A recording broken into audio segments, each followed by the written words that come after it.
வணக்கம். வீட்டில் ஒரு ரோஜா தொட்டி வச்சு வளர்த்திட்ருக்குறேங்க. அதில் பாருங்கள், நிறையா மொக்குட்டு பூவெல்லாம் பூத்துருக்குது. இந்த ரோஜா செடிக்கு சத்துள்ள உணவாக போடணும்னு சொல்கிறக்காக சிறுதானியம், அரிசி கழிஞ்சது, பருப்பு கழிஞ்ச தண்ணியெல்லாம் நான் அதுலேயே ஊற்றிடுவேன். அப்போ சாமை,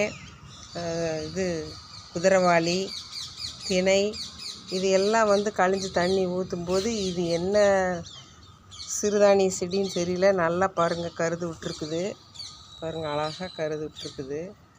இது நல்லா முத்துனதுக்கப்புறம்தான் தினையா சாமையா குதிரைவாளியான்னு தெரியும். பாருங்கள், அழகாக ஒரு செடினால் நல்லா வந்திருக்குது. ரொம்ப சந்தோஷமாக இருக்குது இதை பார்த்தா. நல்லா கருது அழகாக வளர்ந்துருக்குது. இங்கே பாருங்கள், இங்கே ஒன்று நல்லா இருக்குது. நாமும் ஒரு பயிர் பண்ணியிருக்கிறோம்னு சந்தோஷமாக இருக்குது. பாருங்கள், அந்த கருது பார்த்ததுன்னா இது என்னன்னு தெரியுதான்னு பாருங்கள்.